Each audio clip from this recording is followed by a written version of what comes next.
आप देख रहे हैं आयान फास्ट न्यूज और मैं हूं नूरानी मैमून।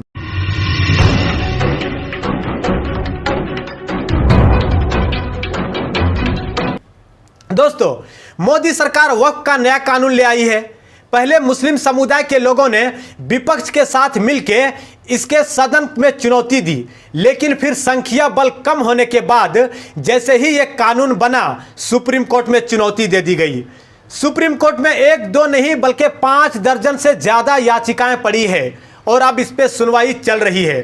पिछले सुनवाई सीजेआई संजीव खन्ना की ओर से की गई, जिसमें केंद्र सरकार के जवाब पे मुस्लिम पर्सनल लॉ बोर्ड की ओर से काउंटर लगाया गया था। इस पे चीफ जस्टिस संजीव खन्ना ने माना था कि अभी इस काउंटर और मोदी सरकार के दावों पर हियरिंग की जरूरत है। जस्टिस गवई देश के दूसरे दलित सीजेआई बनेंगे। वो बौद्ध धर्म को मानने वाले पहले सीजेआई होंगे। न्यायमूर्ति गवई ने अमरावती के फिरोजपुर असलम में बचपन बिताया, जहां वे कक्षा 7 के एक नगर पालिका मराठी स्कूल में पढ़े। इसके बाद उन्होंने मुंबई, नागपुर और अमरावती में शिक्षा प्राप्त की। अमरावती के व्यवसायी रूपचंद्र खंडेलवाल, जो उनके पड़ोसी और सहपाठी थे, बताते हैं कि उस समय उसकी एक छोटी झोपड़ी थी, जो बाद में पुनर्निर्मित होकर परिवार द्वारा बेची गई।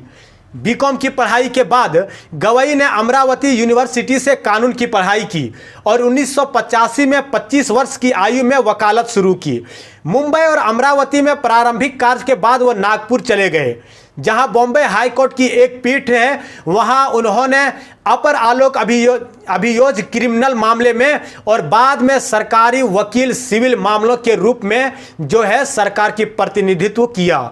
एक स्वतंत्र सोच वाले वकील के रूप में उन्होंने अपनी टीम खुद चुनने की शर्त पर सरकारी वकील की भूमिका स्वीकार की। उनके चयनित सहायक वकीलों में से 2 जस्टिस भारती जांगरे और अनिल एस किलो आगे चल के जो है वो मुंबई के हाई कोर्ट के न्यायाधीश बने। आपको बता दें कि वक्फ कानून से पहले ही जस्टिस गवई धारा 370 के निरस्तीकरण में इलेक्ट्रोल बॉन्ड नोटबंदी का समर्थन करने, तीस्ता सिलतवार को जमानत दिलाने, राहुल गांधी को मानहानि के मामले में बरी करने वाले मामले में अहम फैसला दिया था। आपको बता दें कि मुस्लिम पक्ष की ओर से सुप्रीम कोर्ट में अर्जी दाखिल करते हुए 17 अप्रैल को एसजी तुषार मेहता की ओर से दिए गए आश्वासन का उल्लंघन करने का आरोप लगाया था।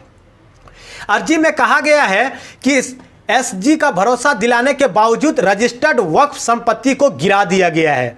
आपको बता दें कि उत्तराखंड में एक मजार को यह कह के गिरा दिया गया था कि यह वक्फ की नहीं बल्कि सरकार की संपत्ति है। अब इसी मामले में धामी सरकार पूरी तरह से फंस गई है। बता दें आपको, नए वक्फ कानून पर जब पहली बार सुप्रीम कोर्ट पहुंचा था तो सीजेआई जारी रखने की बात कही थी। आपको बता दें कि वक्फ मामले में सरकार की ओर से सहमति जताने के बाद भी उल्लंघन किए जाने पर उत्तराखंड के महफूज अहमद ने सुप्रीम कोर्ट में अवमानना याचिका दायर की है। देहरादून के निवासी याचिकाकर्ता दावा है कि राज्य प्रशासन ने बिना किसी नोटिस के दरगाह को ढा दिया, जबकि सरकार का जो सुप्रीम कोर्ट में वक्फ संशोधित कानून को लागू नहीं करने का सहमति सरकार की ओर से जताई गई थी। आपको बता दें कि सुप्रीम कोर्ट में यह अवमानना मामला जो है दरगाह हजरत कमाल शाह दरगाह को 25 अप्रैल की देर रात बिना किसी नोटिस के ध्वस्त करने को लेकर है। याचिका में कहा गया है कि दरगाह हजरत कमाल शाह को वर्ष 1982 में सुन्नी सेंट्रल बोर्ड ऑफ वक्फ लखनऊ उत्तर प्रदेश के साथ वक्फ संपत्ति संख्या 55 देहरादून के रूप में पंजीकृत किया गया था।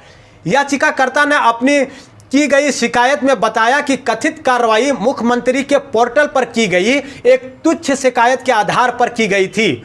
उन्होंने एक मीडिया रिपोर्ट का हवाला दिया, जिसके अनुसार उत्तराखंड के सीएम तुषार सिंह धामी ने कहा कि राज्य सरकार उत्तराखंड में पंजीकृत 5700 वक्फ संपत्तियों की व्यापक जांच करेगी, ताकि अतिक्रमण की पहचान की जा सके और उल्लंघन पाए जाने पर सख्त से सख्त कार्रवाई सुनिश्चित की जा सके।